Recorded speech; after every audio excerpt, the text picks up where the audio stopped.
Okay, here we are with Don Rogers, country musician, as part of our Muses with Musos series. Don, Muses with Musos, Dan. I like Muses that. with Musos, yeah. I like it. Yeah, thank you. So the purpose of this is to share a bit about your story, and we all know you have a very interesting one, but everyone else probably doesn't know. Yeah. So can you just share a bit about your background and how you got involved in the music industry? Yeah, well, I'm a tower crane operator by trade, and about a year ago I played for a bunch of the guys on site, and their reaction was, they basically looked at me and said, "What are you doing here driving a crane?" And their reaction sort of took me back. So that was on a Friday afternoon, and I literally went home that night and I googled open mics, and one of the first ones I found was Devine here on Tuesday night. So I came up here and I played that Tuesday night, and I got more of the same sort of, I guess, positive affirmations from people, just people giving me a word of encouragement just to keep going, and that was a year ago, and since then it's just been onwards and upwards with my music, so I'm excited. Yeah, nice. Well, I feel privileged to be part of your journey, and I'm glad and grateful for Sarah doing my marketing and getting the Den Devine over mic on top of the list, and you found it. Yeah, well, thanks to Sarah and Den Devine. This venue has been a real big part in, I guess, me getting the confidence to perform on stage in front of people and honing that craft, because it's a work in progress, and Den Devine's always going to hold a special place in my heart for that, for sure. What do you think's been your most memorable moment in your music career so far? 100%. It would have been the most memorable moment for me would have been playing at Den Devine October last year. I only started playing live in February, and then and that was just at open mics, and by March or April I was doing gigs, and then by October I was the opening act for the Groundwater Festival here at Den Devine, and it's something I'll never forget. Awesome. Yeah, it was pretty special for me, getting sung to on my birthday by you. That was nice. Yeah. Who are your biggest musical influences, and how have they shaped your work? There's a lot of different ones. I think it changes all the time depending on what I'm listening to at that stage, but I love that southern sort of, I call it outlaw country, that sort of Whiskey Myers, Tyler Childers, even Chris Stapleton, Jelly Roll, I just like that southern sound, So well, you're in vogue right now. We were talking before that how in country music is, and it's pretty exciting, especially for a person in your genre.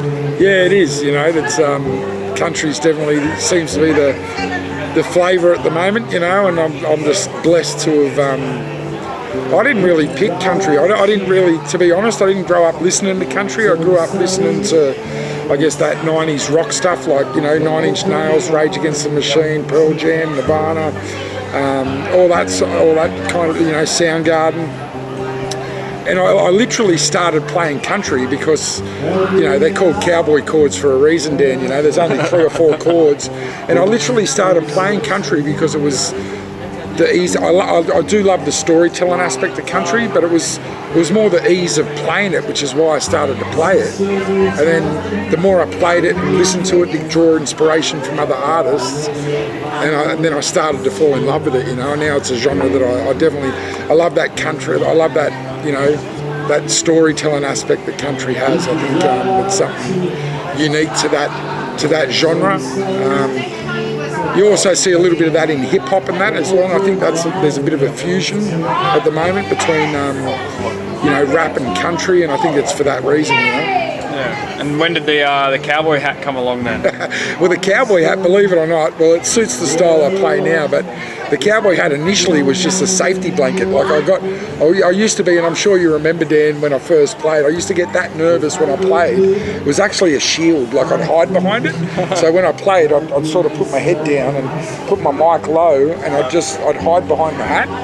And, now, thankfully, just through, repetition, honing the craft at places like, Den Devine here at Broadbeach, and getting used to playing in front of people, I can now sort of, I can tilt it back and get into the crowd more. But it initially started as, it was initially just something to hide behind, to be honest. So when you headline Devine's lineup at Groundwater this year in October, am I going to see you flailing your hat around on stage then, whipping it around? No, I don't flail it around. It's on my head. It's stuck there. But I was actually at a gig last week. I went and saw John Stevens play it down at Kingscliff, and there was a lady behind me. She's like, "Can you take your hat off?" And I turned around and looked at her. I said, "Doesn't come off." I said, "No, sorry, darling, you got to move." Obviously, because you're not doing music full time yet, what does your day look like, and how do you fit music into it? Mate, I'm a safety advisor on the Cross River Rail project up in Brisbane. So I work for a CPB, and it's a major developer up there, and construction company. And my day is full of ensuring the boys are safe and making sure they've identified hazards and all that sort of stuff, and putting the controls in place. And it's a fairly stressful position. I've changed from driving a crane to moving on to the safety department, which is something I enjoy, but it's definitely a very steep learning curve at the moment, all those codes of practices and safe work method statements and all that sort of stuff. But so it does take a lot out of the day, but I just try, if I can encourage anybody. Music's like any skill, the more you do it, the better you get. And I've just got a goal myself. I set a goal New Year's Eve of 2022 to play my guitar every single day of the year. And now we're in the sort of quarter of the way through 2024. I haven't missed a day yet. So I play my guitar. If it's not a minimum of half an hour, it doesn't count. So even on the days when I don't feel like playing music, I'm like, I've had a long day at work, and I'm like, oh man, I just force myself to pick it up and play 6 or 8 songs, and then I just put it down. There's other days where I'll play for 3 or 4 or 5 hours, but yeah, just half an hour a day. Is that one of the biggest challenges you got to overcome, like trying to balance your work and then your passion for music and not letting one get over the top of the other? Yeah, there's definitely a balance there as well, and I've got a 6 and a 7-year-old child as well, and my wife's real supportive in what we do.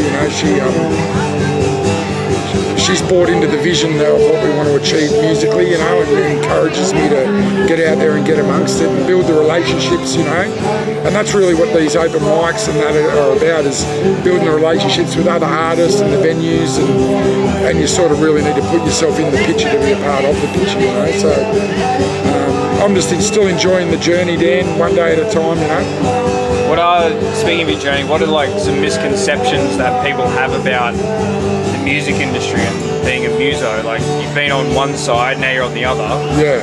I'm sure you can attest to how competitive it is and how many amazing artists there are. Music in itself, it's not overly complicated. There's only 8 chords, A, B, C, D, E, F, and G. It's not so it's not overly complicated, but just the amount of quality opposition you come against in the market. There's so many talented artists, and I guess the key is to try and develop a sound or an image that sets you apart. It's a little bit, gives you that little bit of X factor. What kind of advice would you give to someone that wants to overcome that, maybe the fear of getting on stage or just performing in front of other people or just picking up the guitar and they think they can't do it? Yeah. What's some advice you can give to them? The only advice I could give was, I was terrified when I first started, terrified. And it's still uncomfortable. I think it's always, there's that, well, for the first 3 or 4 months when I was performing, I was uncomfortable being uncomfortable, And you got to just push through that until you get to a stage where you're comfortable being uncomfortable. Because it's always, doesn't matter where I play, if I'm playing in front of 10 people or 1,000 people, right before I go on stage, there's this mixture of excitement, nervous energy, a little bit of fear. It's almost the same feeling that I used to get before a big game of football, all rolled into one. But I find that halfway through that first song, then I'm in it, and the beauty about music for me, it's the only thing I've found in my life where I'm 100% grounded in that moment. Like when I'm in a song, I'm in a chord, I'm delivering that vocal. You can't be anywhere else. Like you are in that moment. You are that moment, you know. And just to embrace that really, and just keep being uncomfortable until you're comfortable being uncomfortable, and then it'll turn. You know. Interesting way of turning the phrase. You were talking about in the venue, I'm not sure if you can share much at the moment, but future plans, projects, what exciting things are going on? Yeah, I've actually met a really talented pedal steel and harmonica player who also plays guitar. His name's Dan Neves, and we actually met at Groundwater here last October when I played. He came up and we just had a quick conversation, and that's, you know, the power that these venues have, is to form those relationships, you know. And Dan's now become, you know, Dan and I guess, are the nucleus of a group of people we're putting together to try and, you know, we're hopeful that by the end of the year, by Groundwater this year, we're hoping to launch a whole stack of originals here at Groundwater at Devine, and you know, by the end of the year, we're hoping to have at least one, maybe 2 albums ready to go. So, and it's just been it just blows my mind, man. It blows my mind, honestly. Speaking of realising dreams, what do you reckon in a couple of years? What's the big plan? Oh, mate, I don't try and get too far ahead like that. I just think, you know, if we can get in the studio and just create some magic, put some real good songs together, and just that'll lead us to where we need to go, you know. But I'd be lying if I said I didn't think of Nashville and, you know, all those sort of places, and, you know, headline and start locally first. It'd be great to, you know, one day headline Tamworth and maybe, you know, head to Nashville and see if we can't crack it over there, maybe Europe. Who knows? But I'm just, I'm very grateful for the people that are in my circle of music, the people that have helped me develop my sound, because we're still working that out too, Dan, you know. Like, we're still working out what is the Don Rogers sound, you know, and I want to have something that sets me apart. I don't know what that is, whether it's going to be, you know, country with a rap blend, or is it going to be a rockabilly sound, all of which I like, bluegrass. I'm not sure. So that's what the time in the studio is all about. It's just, I want to come up with a sound that's uniquely Don Rogers, you know what I mean? Yeah. Well, thanks, Don. I appreciate your time for Muses with Musos. Yeah. It's a working title. I think it's all right. Mate, it's an awesome title. I love it. Yeah. Well, your first one of Cal the Rank, I'm sure there'll be many to follow, but there's some great advice there for people that are watching this at home. So keep following us and look up the content and head down to Devine sometime. Yeah, get down to Devine and support these guys, because Dan, your support of local music, mate, it's heartfelt. It means a lot to all us musos. You do a lot in the space. You know, you're a mainstay of the festivals, and every artist that plays here loves playing here. It's a great venue. You won't see this very often, but my hat's off to you, Dan. Thanks, mate. Thanks, Appreciate it. Music is life. Cheers.